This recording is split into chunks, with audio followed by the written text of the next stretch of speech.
Alrighty, Milsurp Garage here with the, let's get the lighting right. We have the Remington Model 8.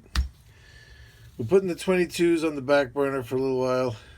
It's a little darker. We're putting the 22s on the back burner for a little while. But that doesn't mean we're leaving where we left off on like the history side of things behind. We're still right back in the same mix. Let's kind of fit this thing in where it goes with what we were talking about. We were looking at some of these semi-automatic 22 design that Winchester came out with. That was right after his split with Browning, and we were talking about a shotgun that Browning had devised that he brought to Winchester, and Mr. Bennett, I always forget this guy's name, but it's Bennett. T.G. Bennett was the head of Winchester, and he did not want to have like a royalty deal that Browning had with FN and Colt. He was working with different companies with handguns and different things, and he knew that this automatic shotgun design, which by the way then it was called the Browning automatic shotgun, and this was called the Browning automatic rifle. I guess that was, let me see if that's exactly what it's called, because I know then you're thinking BAR, but this was just called the automatic rifle then, because there was no other automatic rifle. So this was the Browning automatic rifle. If somebody said, "Hey, did you check out that Browning automatic rifle?" This is what they were talking about. You checked out that Browning automatic shotgun. It wasn't like there was something else competing with it then. So I think we have to go a little bit backwards before we can go forward. So let's just take this thing off the table while we're dealing with the history aspect of things. And let's just for a moment drop this down on the table. Now, this is much newer, of course, than the years we're talking about. This is a Browning A5, which back then was called the Auto 5. I'm looking now. I want to get a year for this thing so I should have had this ready. This is a 1984 model. So you see but it was hardly changed from his original designs of the automatic shotgun. The things that he had to overcome were, number one, if you pulled the trigger and it fired and the action reciprocated, what would stop it from just going off again? You actually had to have something to interrupt so that you'd have to let go of the trigger and pull again. That was like a thing that he had to overcome. He had to come up with something to do that. And he also had to come up with something that would work. What he did was, I don't want this to turn into an A5 video, because we have plenty of, I think I actually do have a video on this thing, but just to show you, because it's going to matter later. I should have already had this unscrewed, but this has some tension on it, so this is going to kind of shoot out here. Bear with me. Let me just take it out of camera range for just a moment. Okay, now, what he had to come up with was, he had to come up with some type of arrangement here for this to be able to reciprocate and be able to handle different types of ammunition. So this is the system he came up with these friction rings here. Nobody else could seem to come up with something that would reliably cycle all different powers of ammunition, different pressures, So this is what he came up with. This is what made it what it was. And also you see that the barrel, let's get it back together again. Something tells me this video is going to be haphazard and all over the place, but trust me, it has a conclusion. All right, what I'm going to do is I'm just going to screw this back together, because I want you to see I hate to be off camera with this, but there we go. Now, you see that when this thing fired,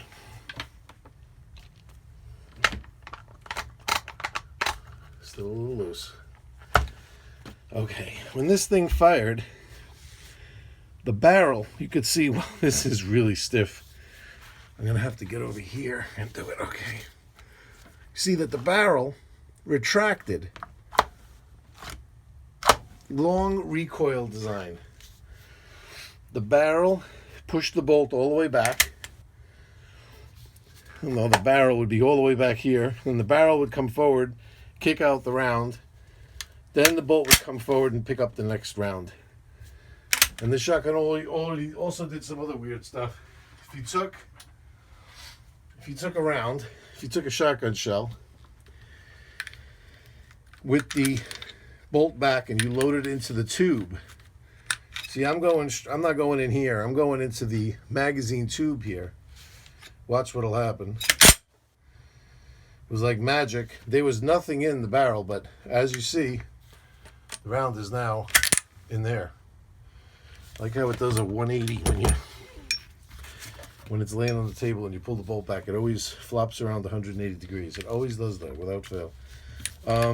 So again, if you watch it slow, I'll put my finger here. First it'll pop up right out of the magazine tube when you put it in. And then the bolt will come forward and chamber it. Just to prove to you that see, it didn't go 180 degrees that time. I must have pulled it a little harder. So these are some interesting features. Plus this thing had a cutoff switch over here, which was popular then in rifles for the time, because this thing would take 5 rounds. So you'd actually be able to just drop a shell in, shoot, and it would stay open like this. You put another shell in, shoot, it would stay open like this. But if you wanted to, if you flip the switch, then 5 shots as fast as you could pull the trigger. Bang, bang, bang, bang, bang. That was a big thing. All right, it's off the table. Now, you think, so what?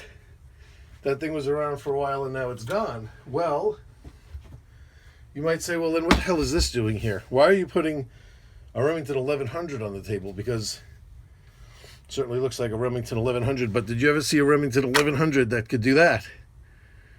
Yes, it's called an 1148. This is a Remington 1148. This was the model, well, it's a couple of models before the 1100. There was one in between that used gas in a weird way, but this did not use gas. This used long recoil.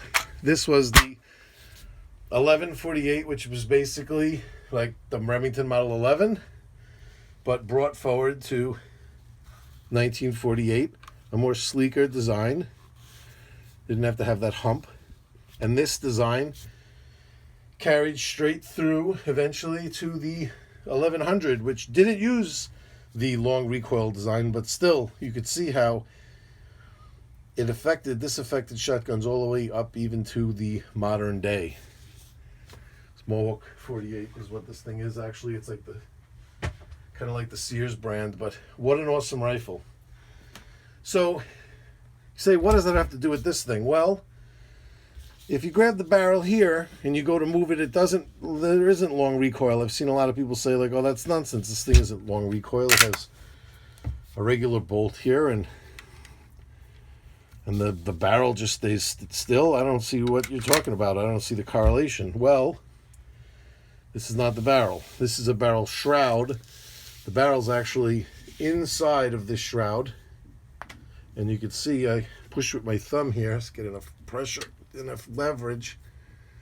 If I push with my hand here, there is some resistance on this ring, and you can see I could get it there. The barrel is moved up a little bit here. And you see if I had like a dowel, see how it actually reciprocates inside of this barrel shroud. So the let's see, the way we're going to look at this, I'm not going to take this rifle apart, and I'll explain to you a little bit later about my history with this particular rifle, but let's just look it over. This one has Nice steel butt plate here. This Kalashnikov style safety. If you've ever messed with a Kalashnikov rifle, that'll definitely be familiar. 5-round magazine. External magazine, single stack. There's the Remington Model 8 scrolling. It's nice forend, beautiful front sight. And rear sight, sorry. Here's the front sight. And the crown looks a little unusual. There's a lot going on up here. We're going to get to that. I'll show you everything. Now, what happened was, Remington brought this thing to Bennett as well with the auto shotgun. He had like both. Now, Bennett, he was sitting on this auto shotgun for years. Because he realized it might not be the best thing to sell this.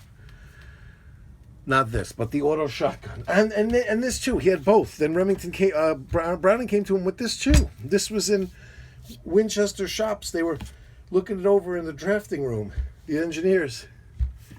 And you say, why wouldn't Bennett jump at the chance to produce these things?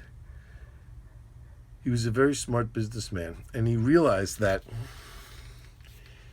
although he might sell a bunch of these, it could really adversely affect every other rifle he was selling. That's how far forward these things were, that it could have just squashed whatever was behind it. And Winchester liked selling a bunch of different rifles. It definitely made sense, made profitable. It was definitely profitable for the company. So for years, he sat on that auto shotgun design. This thing was just also stagnant.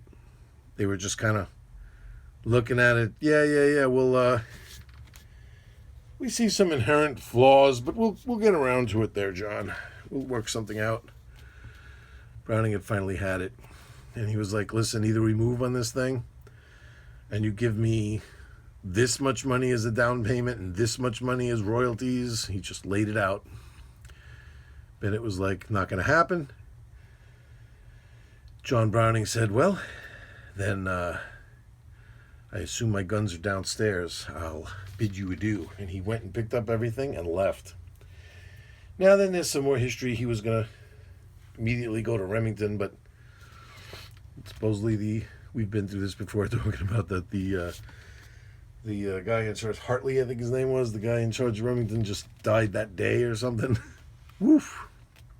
That's some bad luck. So Browning took these things to FN, both the Auto 5, this gun. Now, I don't know, you'd have to read through history. There's this book here. I love this book. This book, the Great Remington 8 and 81 Autoloading Rifles by John Henwood. And he makes another book on the Winchesters, 1905, 1907, and 1910 self-loading rifles. And the story of the Smith & Wesson military and police revolver. These 3 books. But this book, it's just such an awesome book. This is the history here. This talks about his these beautiful pictures too, and this is this whole thing about bringing it to Winchester and having to dip to go to FN. We're gonna get to this, exactly what's going on inside. There's a lot going on in here. This was, if you're into like mechanical stuff, this rifle is amazing. This will really turn you on about how what's going on inside of here mechanically. It might look simple, but very strange. Let's take a look. Like I said, I'm not going to take this thing apart. I'll let you know why. When I bought it, I had to do a lot of work to get it functioning perfectly. This is what the barrel looks like. All right, it has a couple of keyways here, a couple of things that latch into the bolt in the body of it for working with its reciprocation. rails here on the side that it uses. And there's the breech there where the round goes, and the feed ramp, you can see it. And then at the end of the barrel is threaded. All right, so this is the actual barrel. This, what you're seeing, is really just a barrel shroud. So, and it's a takedown gun, so this underneath the wood is this thing. And when you use this, like a little wrench that you use here, and you take this separates from the actual receiver and buttstock. So this is how this guy sits in here. And inside of here, there is a block inside of here, like a big washer that goes around here that holds everything else in. Let me see if I have a photo. Hold on. This will work good. So you see here they call it barrel jacket reinforcement. So just in here, there's just a reinforcement inside. So you can see if I slide, I could bang into it here. See, I'm hitting into it. I have to kind of work it around to fit the barrel through the center of it. So that's in here, around here somewhere. Then up against that goes what's called a buffer spring. This would be inside. So the buffer spring would only slide to about there, and then that ring that's inside, that's like welded to the inside of this tube, won't let it go any further. Then there's this, which is called a, what is this called? Recoil Spring case. Okay. Then there's the Recoil Spring. Now this spring is a little, as you can see, it's a little out of sorts here, because this is what I was dealing with that was inside the rifle that I bought. So these are a lot of the replacement, the parts that were replaced. So then the spring goes inside there. And then on top of that spring goes it's called the barrel nut washer. Very interesting. Those ridges are important. Those ridges have to go facing that way. And you see there's a keyway here, so this doesn't rotate. So this will stay. So let's give an idea of what's inside here. Would be this, then the spring. And you see the spring fits inside this kit. That's what kind of contains the spring. Then at the end here would be this guy. And like again, it's keyway. So you see there's the keyway here. So that would go like that. And then this won't be allowed to rotate now because it's in that keyway. And then what holds it all together is on the floor. What holds it all together is this barrel nut. And you see this has ridges here. So this screws down. This is threaded, so this screws down on here. And as you're tightening, you're going to hear like a, here's another one of those washers. That one's kind of worn. See, they had different ones with different coarse and fine ridges. This is what makes these things tough to get the right parts. I think this is the coarse ridges. This is the fine ridges. This is the fine ridges on here. So these two match, but this is so worn out, you're not going to hear that noise, that tightening noise that you would hear when you tighten this. Now this was the one that was originally on my rifle, and the problem with it was, let's see, what is it? It seems like it might be a little too dark. The problem with it was, it's cracked right here. And I don't know, how would I make that visible to you? Yeah, that'll work. See that crack, that hairline crack? That was scary. That's why inspecting is very important, because if this would split all the way, literally all this stuff that's inside now would not be contained where it's supposed to be contained, because this is what holds it all together. And it was split. It was cracked. Whoops, sorry. That right there. And you see there's a hole in it. Now, the problem is that there's a tool that takes this apart and puts it together, because you have to be able to. So now what happens is, let's get all this off of here. This is now all in here.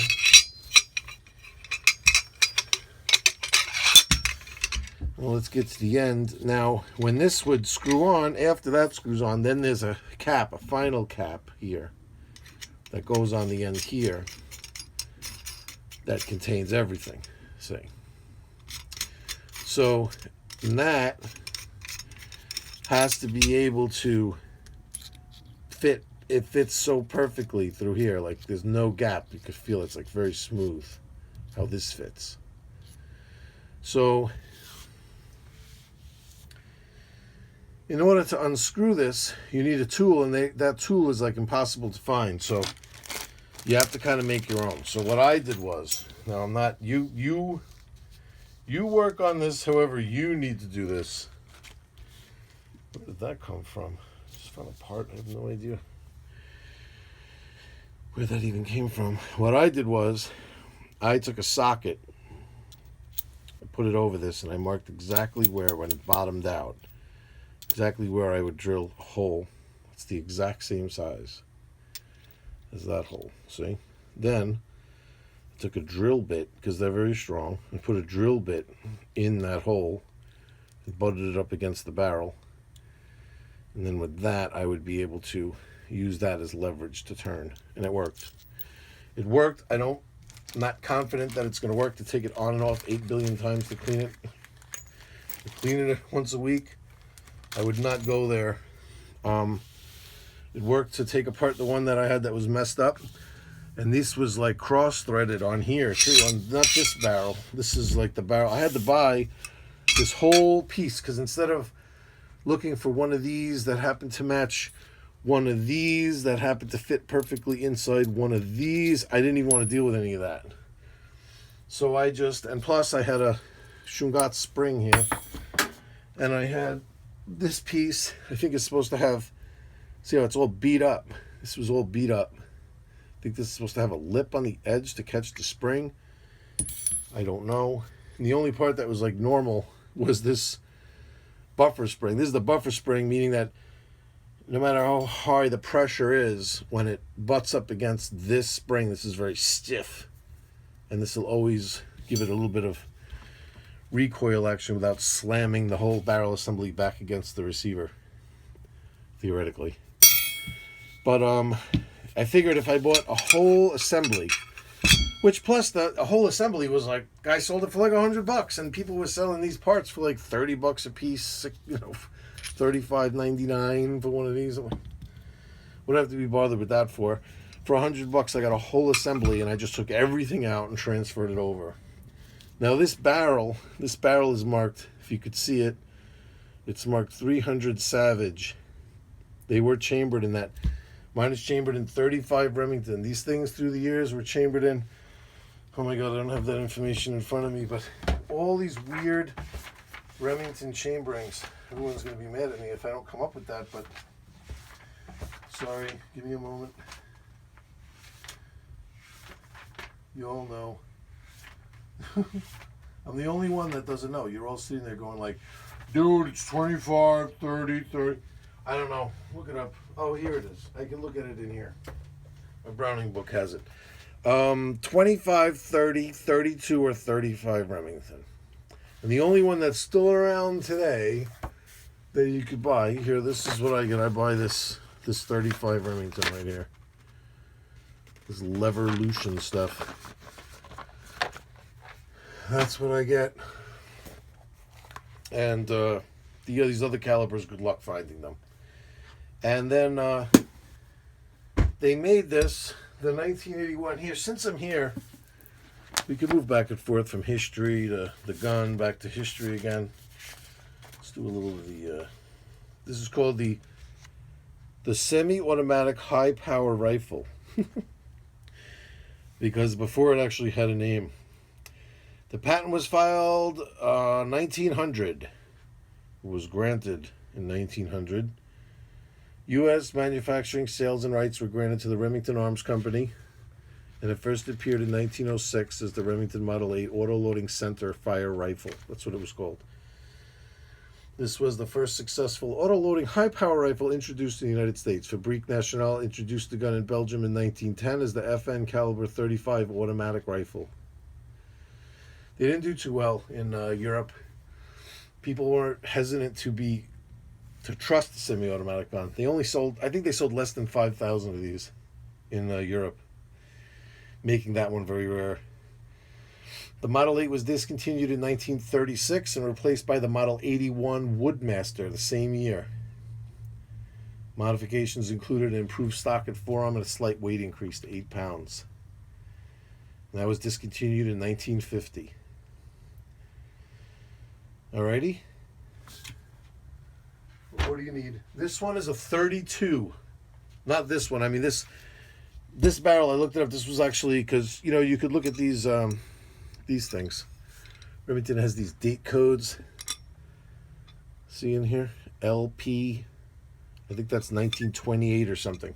So that's where this barrel assembly was from. But I don't know how it could be 1928, but being 300 Savage. So that's interesting. Maybe this Shroud didn't match this barrel, because evidently they didn't start the 300 Savage ones until they came out with the 81, which was, I just read, 1936.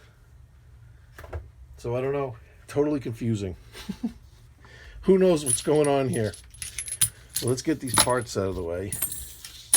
I hope I gave some understanding. Look, I hate to keep passing you off to other videos, but there's so many videos on this thing. There's 8 billion videos out there where people show you how it actually, trying to get my, whoa.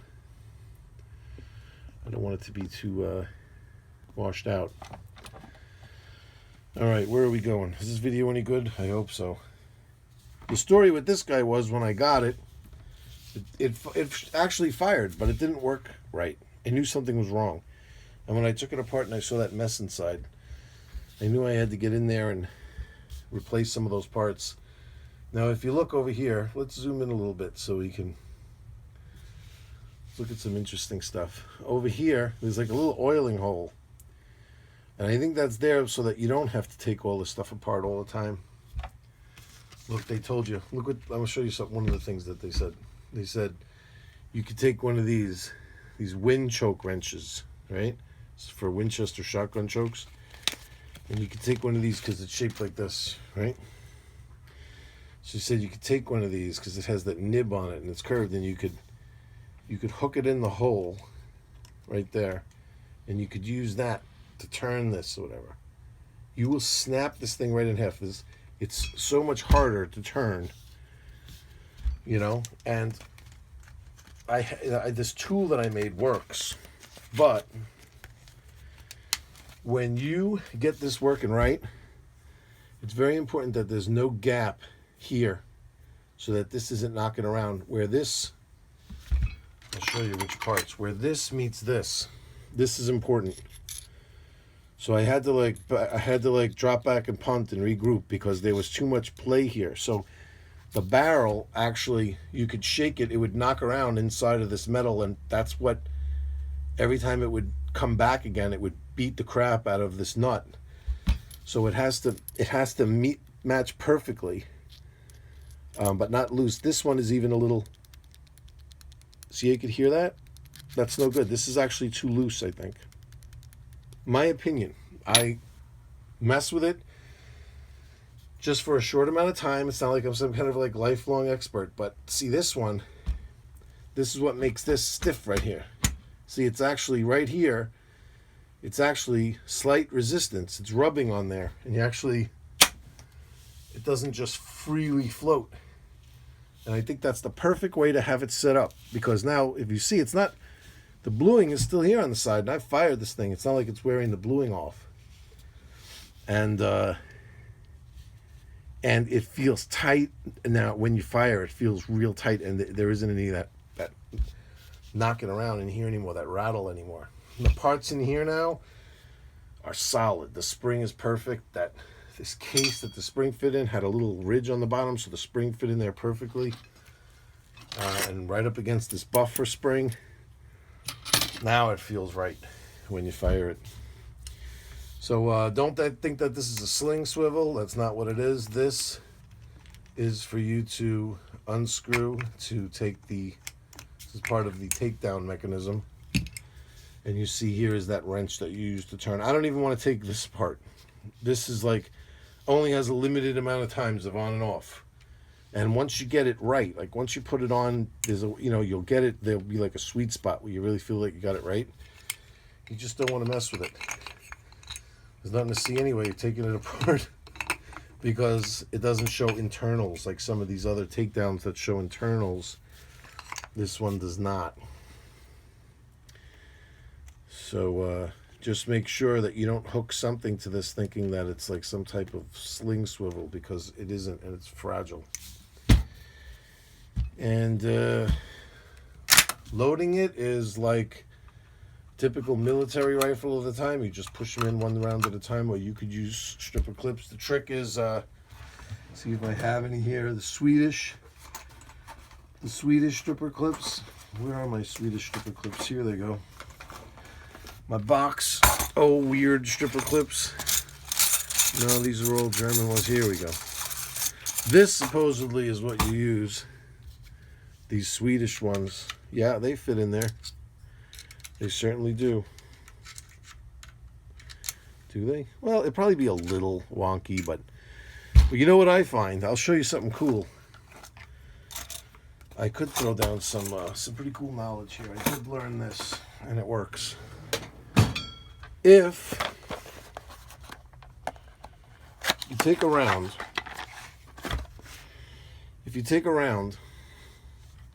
and you try to just put it flat like that and push it down, you load them, but I'll show you a method that somebody on a video someone showed that worked awesome. You actually just hold it and you go straight down. You just push straight down like this, and it will all by itself turn and fall right into place. And something tells me that's the way it was meant to be loaded. That even the second one, you just hold it straight up and down, you push down and forward, you just kind of like let your fingers slide off of it, and it just boom, falls right into place. How awesome is that? You wouldn't expect that to function that way, but it does. Out.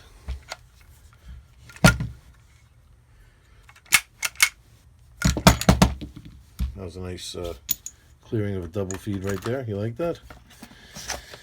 So what else do we have?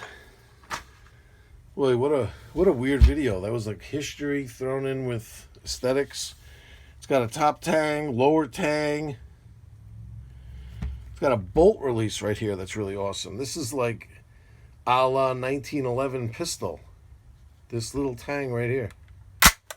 Look at that. Nice bolt release. So if you're holding the rifle like this, like you're ready to shoot, it's convenient for the offhand to hit that, but you can't hit it with your thumb like you would think.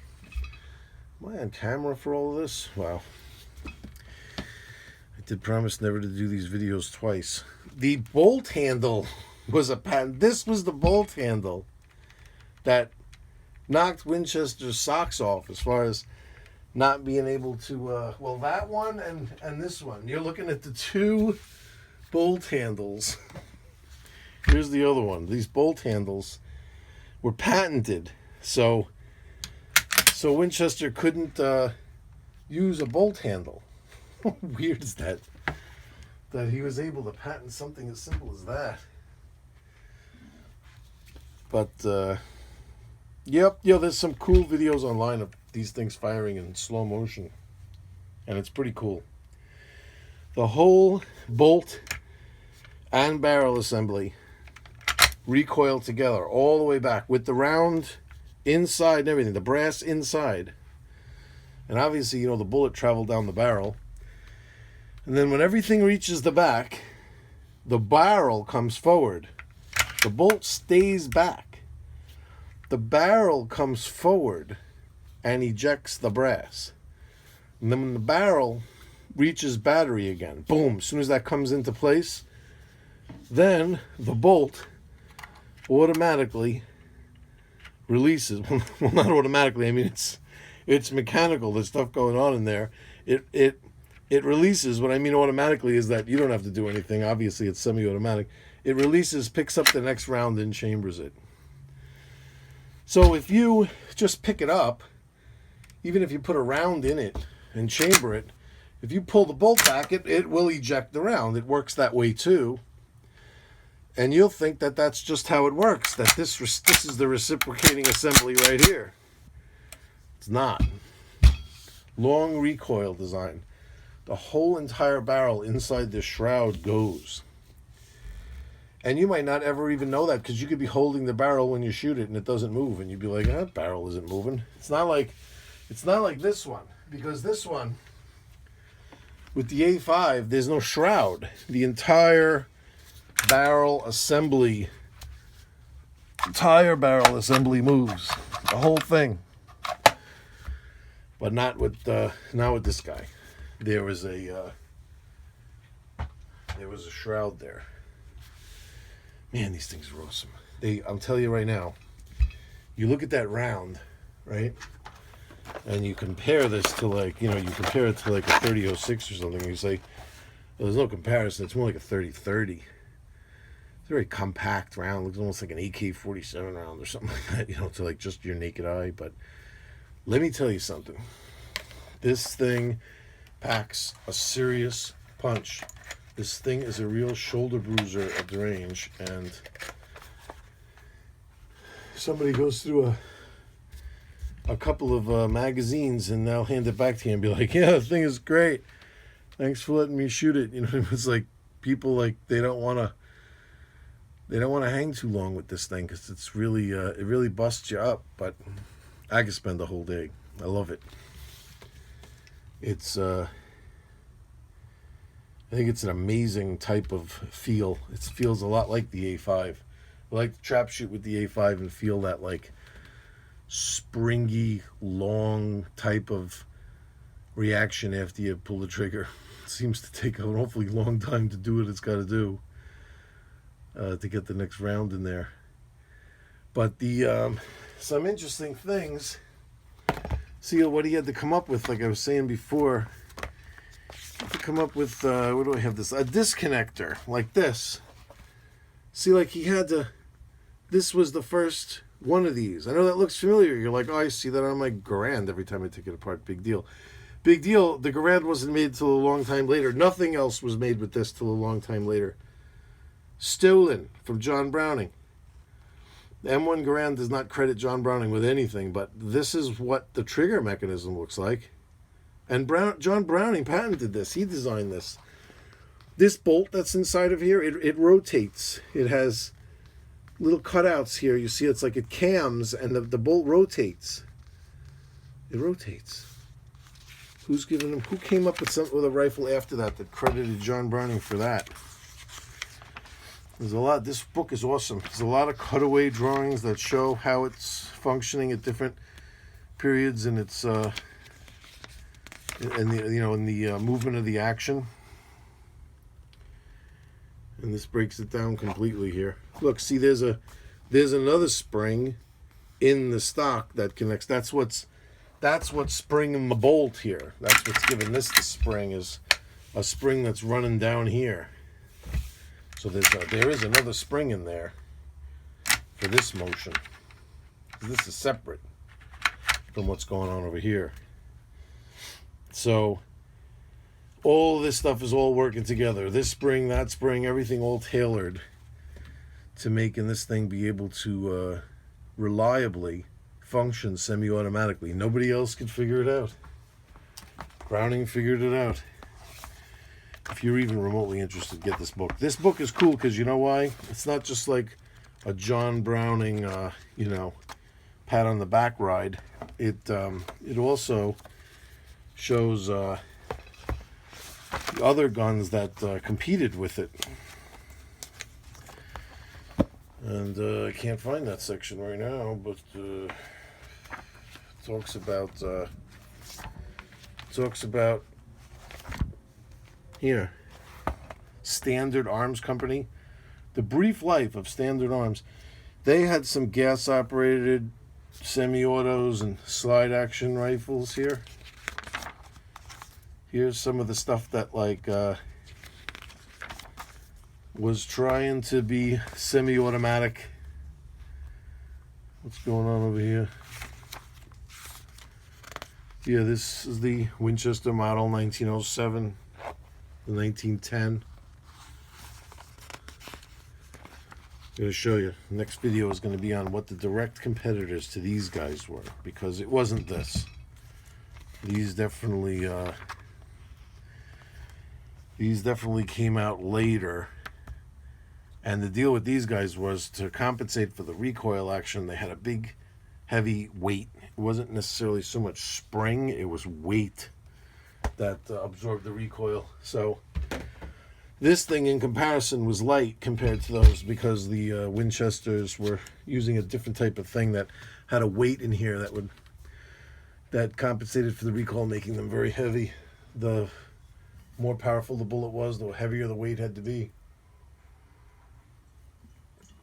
Meanwhile, with Browning, the different calibers just use different rate springs. That's why doing work to these things, you just have to be really careful, because you have to use, this might have been the wrong spring for 35 Remington that somebody put in there, and that's why it got galled and eaten up. And, so some of these parts are the same. Some of them, they made different ones. And you just gotta do your research, and if you're gonna start replacing things or repair one, you gotta really know what you're doing, because they don't just all use the same parts.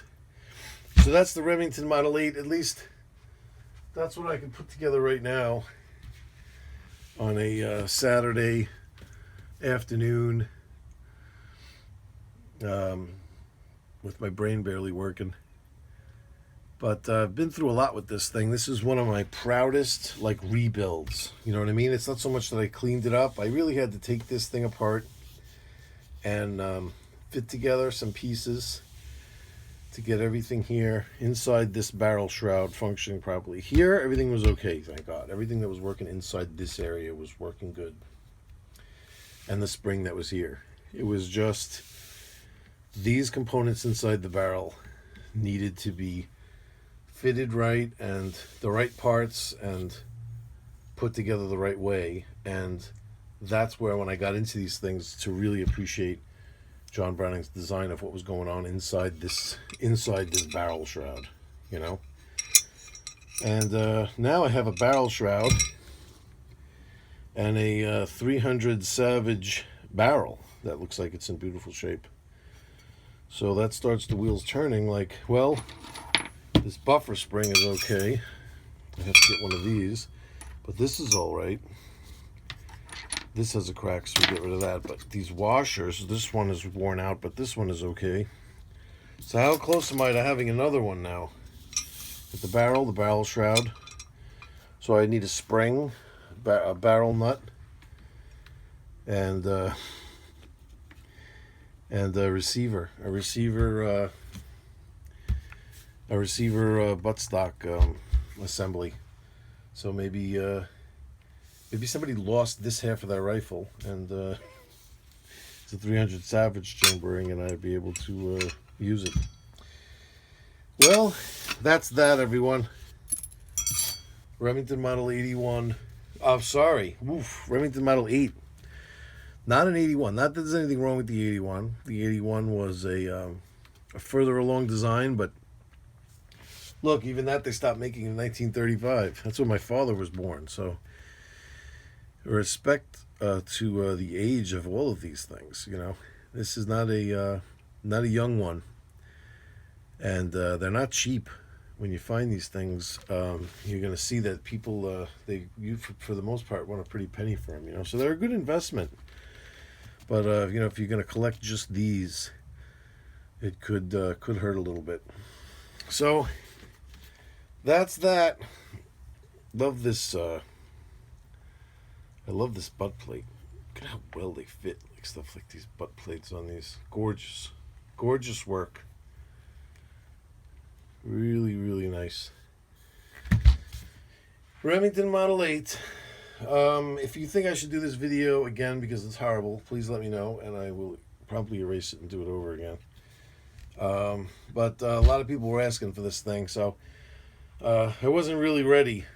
I wasn't ready because in the history of things, I should have really started someplace else first when jumping out of these 22s, but here I am. So next we're going to be still right around in the same time.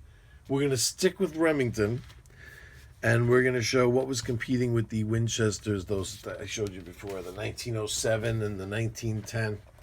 Mainly because I do not have one of those. I'll tell you right now, I don't have one of these. There's a 1905. This is the 1905.